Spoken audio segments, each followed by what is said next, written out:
L'info sonne chez vous, 5h, 7h. Guillaume Tatu réveille la France. Bonjour Michel Cardoz. Bonjour Guillaume. Notre invité ce matin, l'ancien Premier ministre et candidat à l'élection présidentielle, Dominique de Villepin.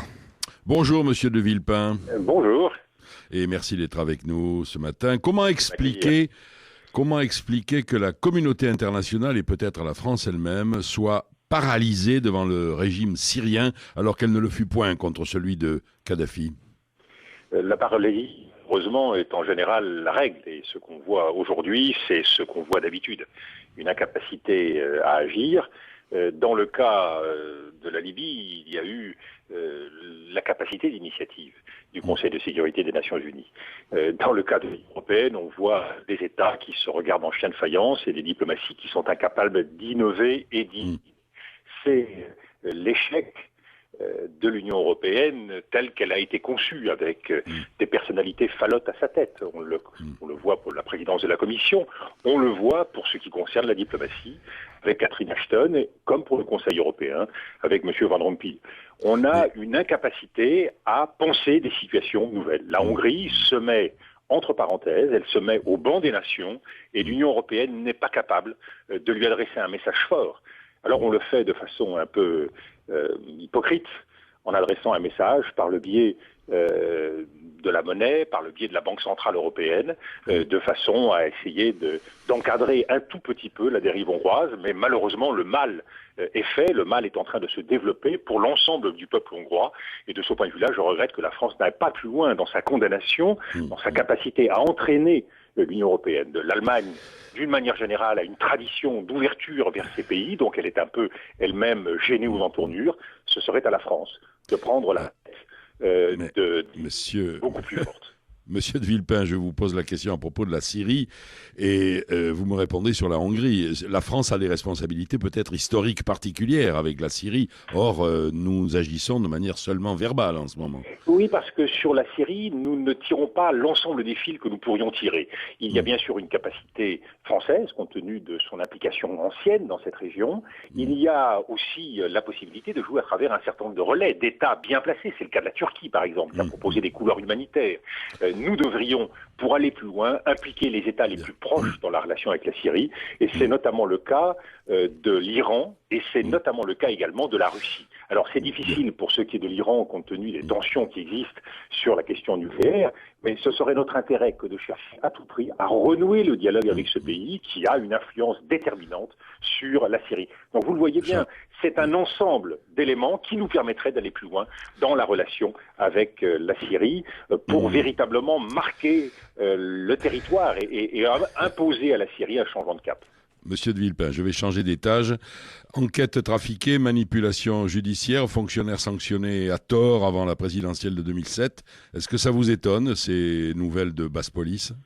Cela est troublant et cela pose un certain nombre de questions sur ce qui s'est passé. Et à ce stade, j'estime que nous manquons encore d'informations. Donc il est très important que la préfecture de police puisse s'exprimer, puisse dire ce qui s'est passé et compléter ainsi ce que nous savons par le biais de la justice. Donc aux questions soulevées par la justice, aux décisions prises par la justice doivent s'ajouter la version, l'explication que la préfecture de police doit apporter pour que nous puissions avoir une véritable vision d'ensemble. Alors hier en Dordogne, vous avez visité un atelier d'art. C'est une façon d'afficher une différence avec les autres candidats au présidentiel ? On parle dans cette campagne beaucoup de ce qui ne marche pas. On le voit avec des entreprises qui malheureusement connaissent d'énormes difficultés. C'est le cas de Cifrance, de Petroplus.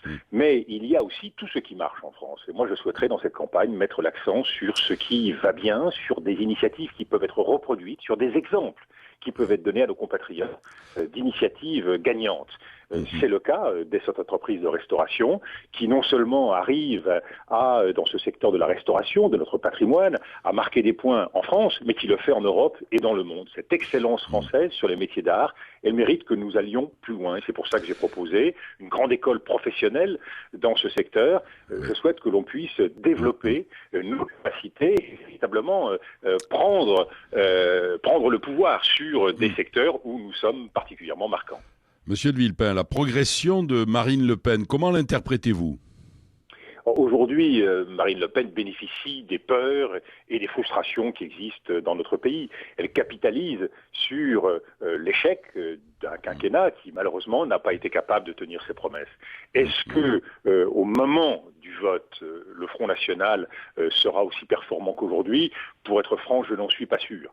Je crois que les Français sont trop conscients que dans la situation de crise exceptionnelle que nous traversons, le vote ne saurait être un défouloir. Le vote ne saurait être l'expression d'une simple frustration. Il s'agit d'écrire l'avenir.